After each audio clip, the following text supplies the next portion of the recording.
les compétences que le résumé va tester en vous et va vous permettre d'acquérir ou bien de développer davantage. Pas que, c'est pas que vous n'avez euh, vous avez un niveau zéro dans ces compétences, non, mais c'est que ça va affiner davantage vos compétences dans ces domaines-là. Bien, donc, l'épreuve classique, c'est de contraction, c'est trois exercices, le résumé, le vocabulaire et la discussion. Je ne vais pas m'attarder dessus parce que ce n'est pas toutes les preuves qui nous intéressent, mais le résumé concrètement. Et puis l'épreuve avec les pédagogies qui changent selon votre pays ou bien selon euh, la classe où vous êtes actuellement, ça peut ne pas être la même chose. Bien, donc le résumé, maintenant, outils et prérequis. Quels sont les prérequis dont vous avez besoin pour réussir votre contraction de test? Alors là, je vais profiter aussi pour parler du profil. Si par exemple vous recevez une lettre de votre grand frère peut-être, vous n'habitez pas dans la même ville et puis votre grand frère vous envoie une lettre et vous dit cher frère ou chère sœur, bonjour, comment tu vas? J'espère que tu te portes très bien, que les études avancent bien. De mon côté, ça va, les affaires marchent aussi très bien. Seulement que ces temps-ci, il fait très chaud, ce qui fait que nous ne pouvons pas rester dehors, on doit rester à l'intérieur. Euh, et ça dépense beaucoup en énergie, plus en énergie électrique parce que les climatiseurs, le ventilateur tournent tout le temps sans arrêt. Je t'écris cette lettre pour t'annoncer mon mariage. Tu sais que je suis fiancé avec tel depuis depuis tel nombre d'années ou bien de semaines ou de mois. Et le mariage sera célébré le, le 25 décembre 2022 à tel endroit.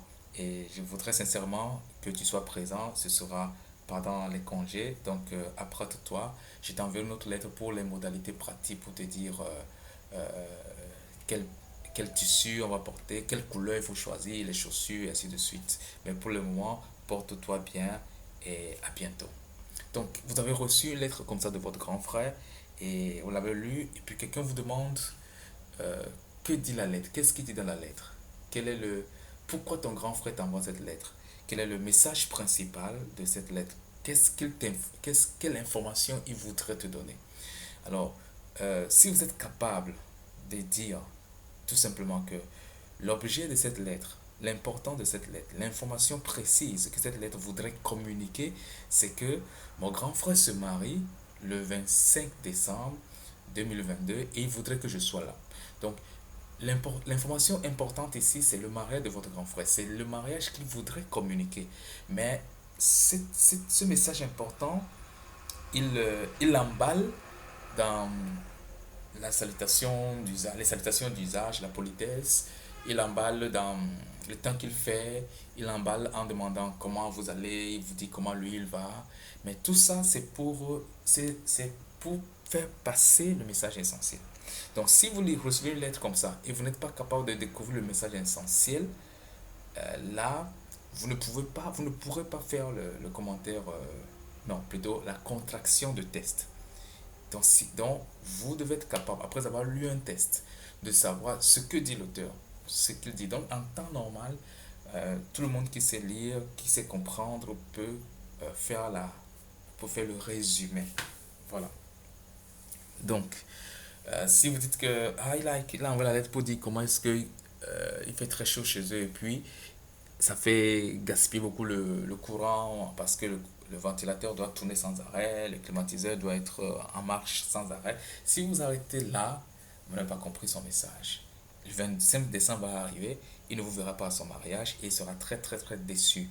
Vous n'allez pas comprendre le message. Il ne faut pas que cela vous arrive. Donc à présent, on continue. C'était peut-être une petite parenthèse pour vous donner confiance et je crois que ça peut vous donner, vous booster et vous donner l'assurance que vous pouvez vous en sortir avec le résumé.